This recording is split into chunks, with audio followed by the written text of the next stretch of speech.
Well, hello everyone. My name is McKenzie Kane with the National Sports Media Association, coming to you from the 64th Award Ceremony and National Convention. And I have the privilege of being joined here by the 2023 Utah Sportscaster of the Year, Andrea Urban. Yes. Thank you so much for sitting down with me. Yes, that was a beautiful introduction. Thank you for having me. This is I'm loving this. There has been so much build-up to this weekend. Now that we are finally here, how do you feel? I trust me, I was like, am I really flying out to North Carolina to do this right now? I feel fabulous. It has been so amazing to meet people with the same interest and work ethic as me. Because sometimes in this industry, you can feel a little lonely. You're like, I'm missing my friends' parties, or I'm working on Saturdays, or whatever it may be. And then to meet people of all ages here doing this job that we all love, it's just like, wow, this is cool to meet some people like that. Now, not only are you the Utah Sportscaster of the Year, you are the first female Yes. Utah Sportscaster of the Year. Yeah. Tell me what that title, that accomplishment means to you. I've kind of had this whole first female thing with me through my whole career. When I went to Idaho, I was the only female when I started my career there. When I came to Salt Lake City, I was the only female on TV in Salt Lake City, Utah.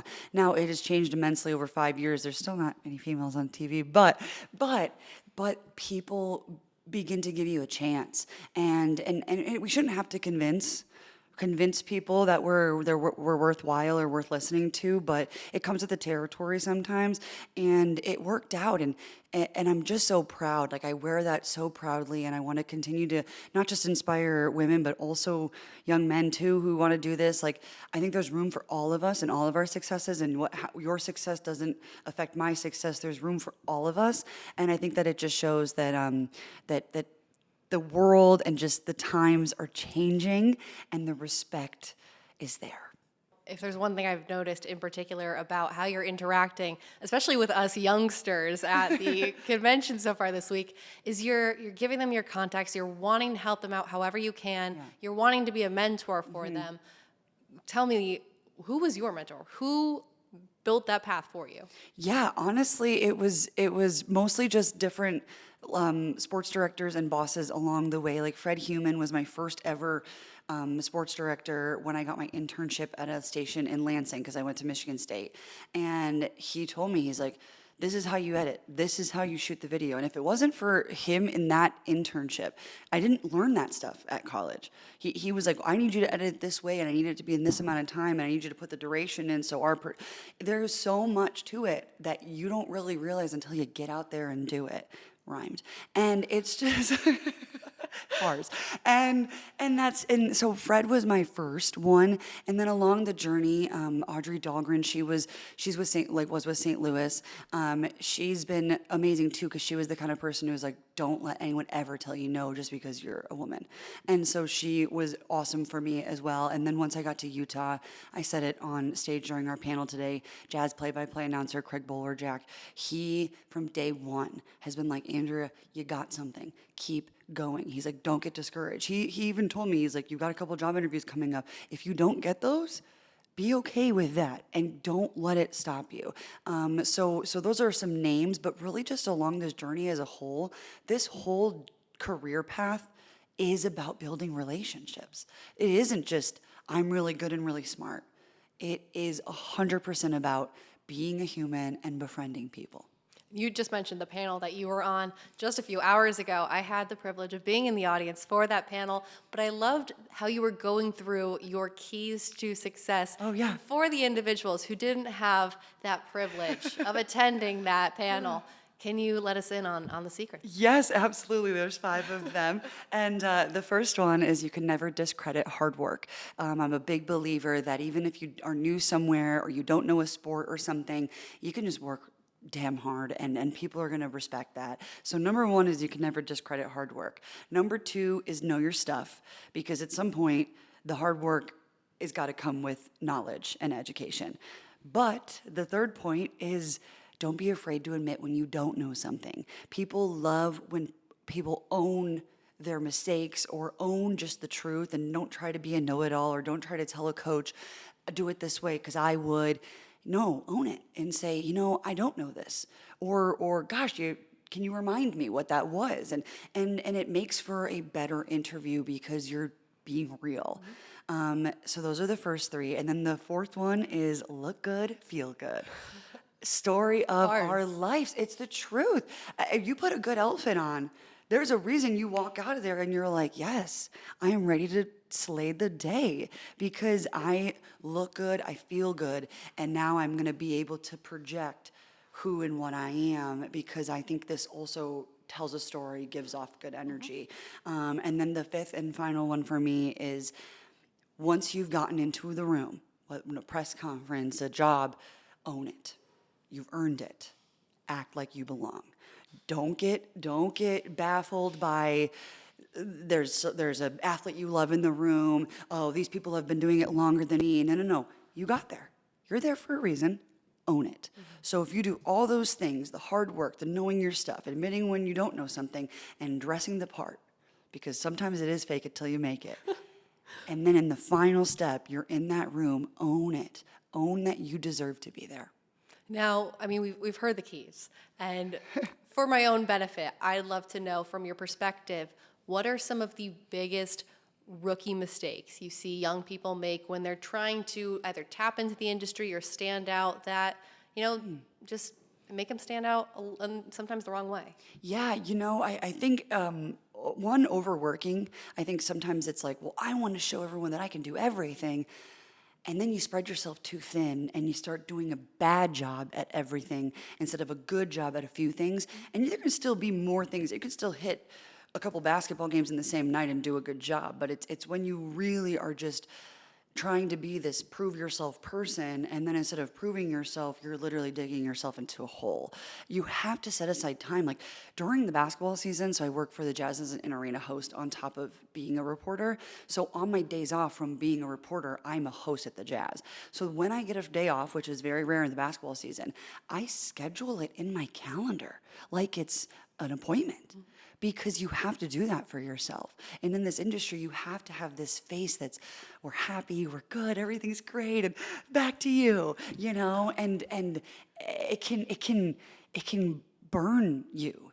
And you have to prioritize yourself. And I'm not talking just like booking a nail appointment. Like I'm really talking about putting your phone away and being with yourself. And it could be honestly watching a movie, because nowadays with the short clips that we consume, it's hard to sit down and watch a movie. Because long form is like, well, I'm not being stimulated the entire time. So I guess that's a rookie mistake is just don't try to spread yourself out too thin when you're just trying to make a name for yourself. And the second thing is actually just a technical thing.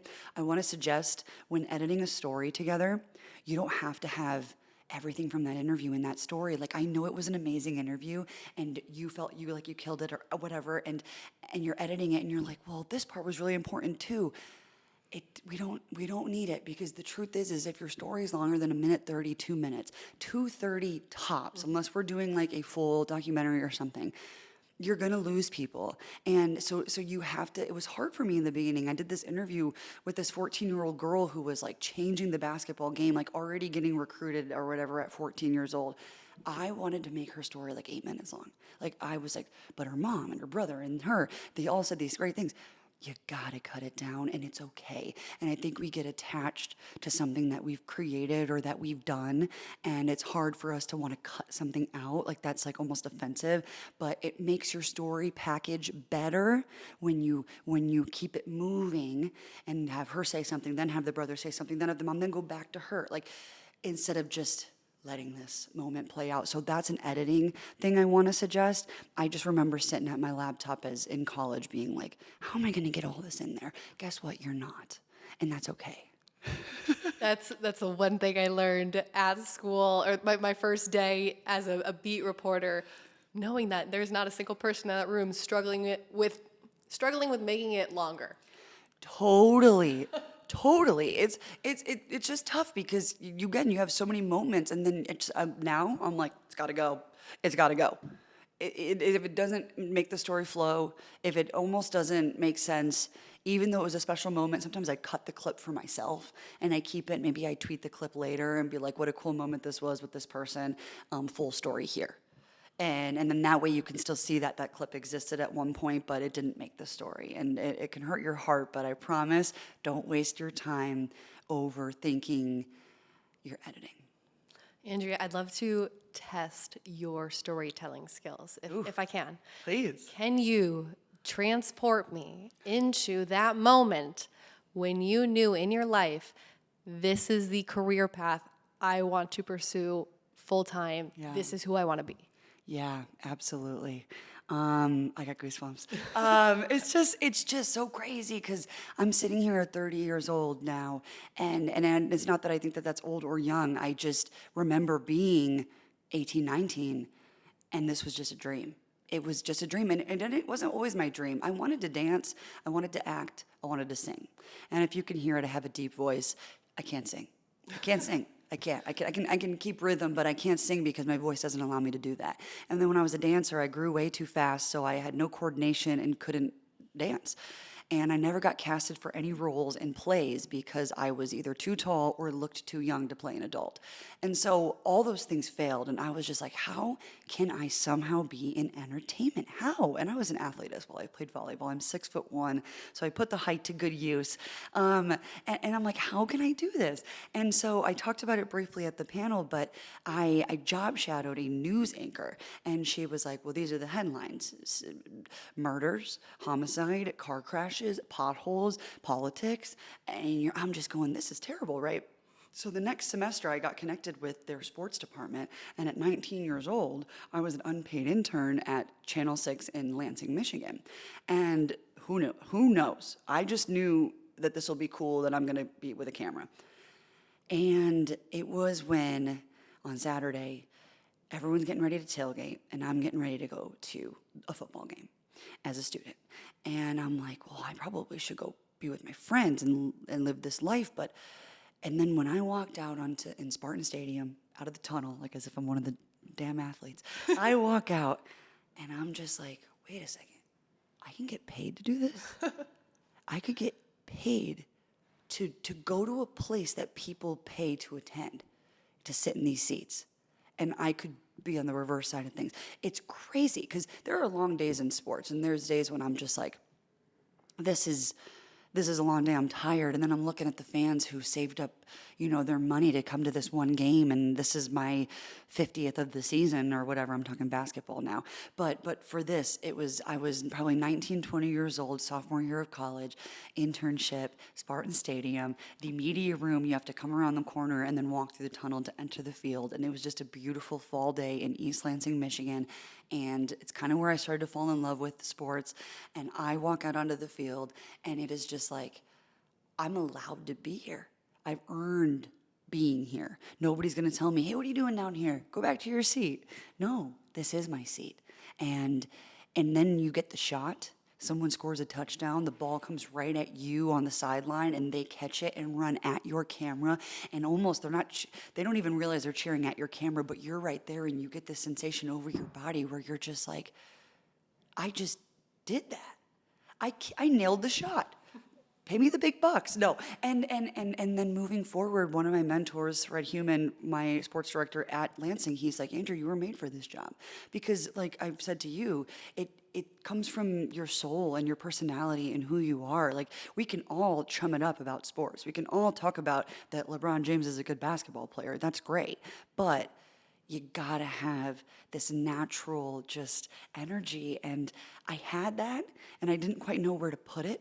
And I wanted to public speak, but I didn't want to do politics. And then I realized I can talk about touchdowns and baskets, and I can tell these people now stories of how they got here. Every starting quarterback, how the heck did you get there? Mm-hmm. How? And I think all the time we shove microphones in their face, and we're like, well, you messed up on this play, but man, that kid has a story. And he worked so hard to get there, and I realized that day at that game, and then even in the basketball season came around, and one of the other students in my journalism class said to me, "You're the Channel 6 girl," and I was like, "I am the Channel 6 girl. That is so cool." And I went to the basketball game that night, and I was like, "I'm the Channel 6 girl," and that has just stayed with me throughout all of this, and now I do this for a living. I fear that one of the biggest mistakes people my age make, and people at any age make, frankly, is going into this industry, getting an opportunity, being offered something, and thinking, oh, that's below me. You know what, that job, I don't want to go to the middle of nowhere. I want to go to one of the big national markets or one of the big cities. You didn't always start out in Utah. Can you just walk me through your journey? Yeah, absolutely.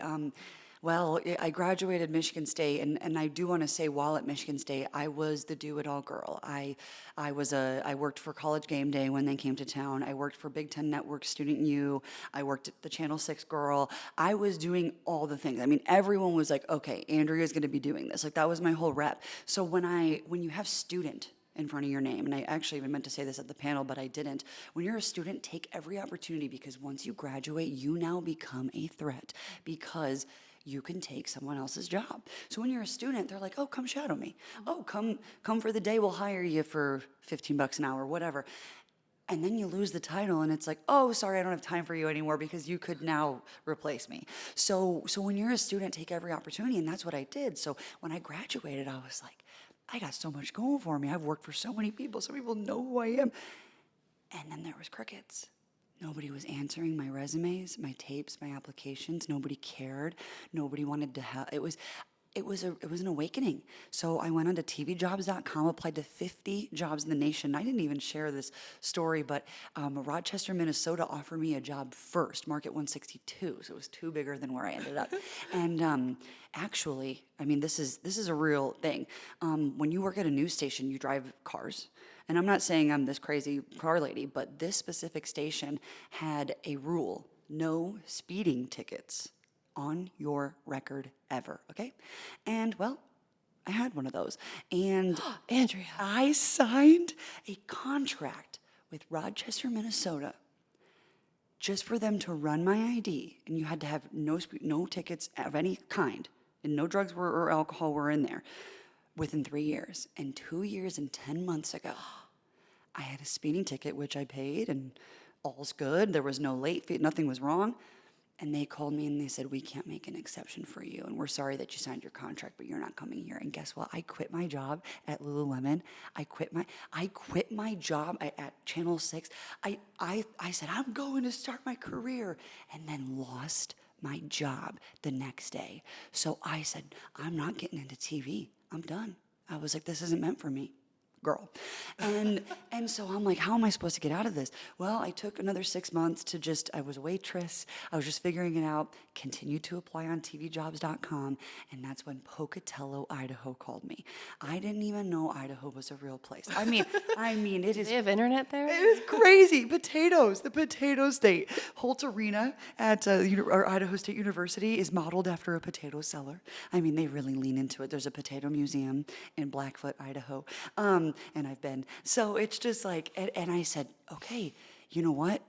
They did hire me, and everything was okay, and my license was okay. And at that time, it was past 3 years. So even if they had that rule, she's good. And I moved 24 hours across the country from Michigan State to market 164 out of 220, Pocatello, Idaho.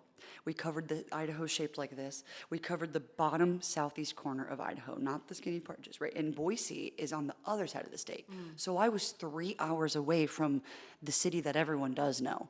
I was in a small town, and I was not from there. I was young. I was a female. And you put all that together, and people are like, why the heck are we going to listen to this girl? And I just worked hard. I treated high school sports like it was the NFL.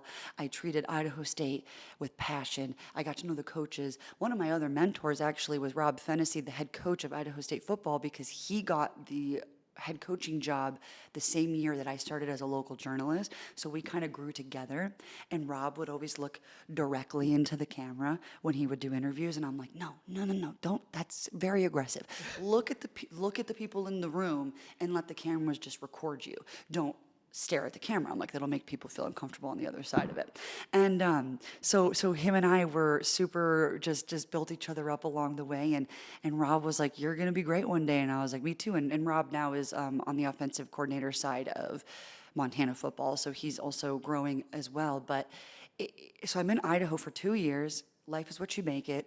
I convinced my Idaho boss to send me down to a jazz game, one jazz game, couldn't put me in a hotel, 2 hours down, 2 hours back, same night. And at that jazz game, I met my now boss at Fox 13. And 2 months later, Fox 13 called me and they said, we want to bring you to Salt Lake City. So I've been in Utah. I actually went to Salt Lake City part-time first, but it was still more money than what I was making in Idaho. So I said, oh yeah, I'm coming part-time. Even if that means I don't have insurance, I'm coming.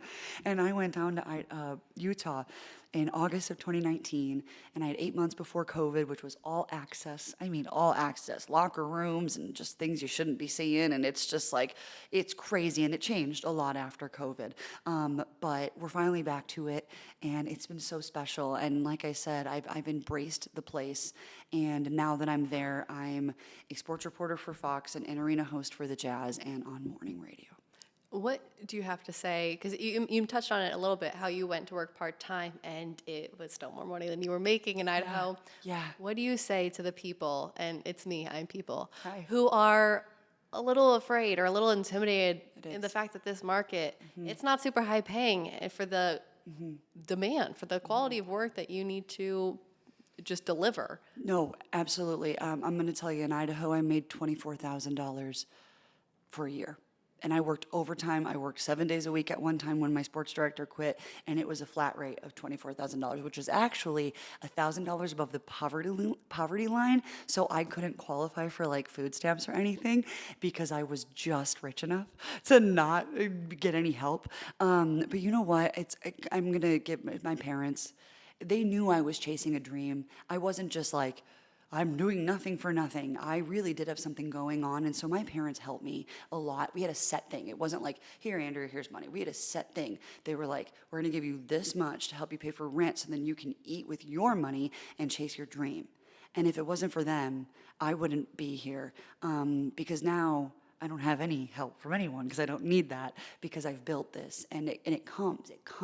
You have to be willing to kind of just accept the reality that that's how small markets work. I'm sure it's a little better now just with inflation and all the things, but it's almost like I'm supposed to be this good looking person on TV who's got it all together who can't afford lunch. Yep. And that was a lot for me. It was a lot for me. And then you start to see your first paychecks roll in when you make it to your next move, and you're like, oh, this is what they were talking about when they say getting paid. So it is scary. It is, but it's also very temporary. I was there for a little less than 2 years, and that's such a small timeline in our life. Think about college, best 4 years of my life. That, for me, I'm like, that was long ago. Like, 4 years, when I was in it, felt like all of it, and it's not that anymore. And so I say take the chance because it's only going to get you exactly where you want to be later. So you've covered a number of different sports. You've got basketball, football, and then some. All of them, soccer, yeah. What's the strategy for approach? What are the similarities and the differences? Can you be the same person and communicate the same way? Wow, that's a great question. In the end, and I said this on stage, so you're going to hear a little bit of repeats, but like we're all human. So in the end, each athlete, whether they're on Real Salt Lake or on the Utah Jazz, they're all working hard to be there and be in that position. And so I respect all of them and I treat all of them like it's a big deal, even though I'm maybe more into basketball than I am into soccer. Because you have to enjoy yourself. And in these games, it's a lot of them. And after a while, it's like, okay, another game. And some days you don't want to go to the games. But I just think back to people paying to be in these stands, and I get to be there, and I'm on the field. And there are people who are like, well, I got a VIP pass to walk onto the field and take one picture. And I get to go wherever I want with my media pass because I've earned it. And no one gets to tell me to go away. And it's just... I try to put my all into no matter what the sport is, and I have learned that this job and industry just fuels me no matter what. So even if I'm not covering my favorite sport, I'm still having so much fun. And I was telling a student this earlier, follow what lights you up inside. If you write a story and you hit enter and you're done and you're like, yes, or if you do a podcast and you're done and you're just like, that made me feel so good, follow the spark inside of you and chase that. And it doesn't even need to be a specific sport, or even if it is, then maybe it's like, I had someone be like, hey, we need more reporters in the Special Olympics. I ended up hosting a Special Olympic event in Utah.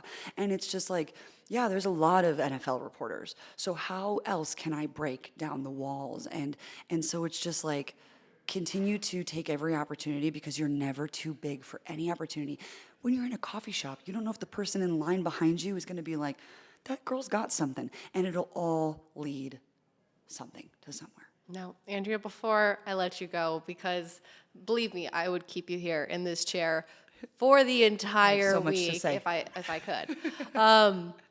What advice do you have for those young, bright-eyed and bushy-tailed aspiring broadcasters on, where to stand out if they aren't already trying to tap the industry, how to get into it? Yeah. What's the words of wisdom? Yeah, absolutely. Honestly, I say lean into your guidance counselors at college, just because they can set you up. Like, I wasn't a journalism major. I switched to journalism when I took a public speaking class, and I'm like, they were listening to me. This is really nice. So, and then my counselor was like, well, let's put you in a marketing advertising class, see how you feel about that, and we'll put you in a journalism class, and then depending on which one you like more, we'll pursue from there. And so I say use the things that are given to you, your resources, if you're in school, and then don't be afraid to put yourself out there. DM someone. The DMs do not have to be just about sliding into them. You can seriously slide into DMs for your life and for your career. During COVID, everyone's like, well, there's no sports. What are you going to do? Guess what? I DM'd every football player that was going into the NFL draft. This is when COVID hit. And I said, I know you're sitting at home. How about you hop on a Zoom with me and tell me about yourself, and let's tell your story, and maybe it'll be seen by an NFL team. Maybe it'll help you. Like, I interviewed 6 of the 7 Utah Utes that got drafted, all because I DM'd them. So my advice is put yourself out there. Go up to someone and just introduce yourself. And even if it's a quick introduction, the next time they see you, they're not just going to walk by you, because it's going to be a, hey, I know that face. And it sticks around. And be memorable. I know that sounds so annoying, but like, just think about ways that you can stand out. Think about, and by standing out, it could just be being yourself too. Like, embrace who you are. Be proud of that. You have to be your #1 fan, because this world is lonely. And I said it on stage, you're always going to be with yourself. You're always going to have yourself.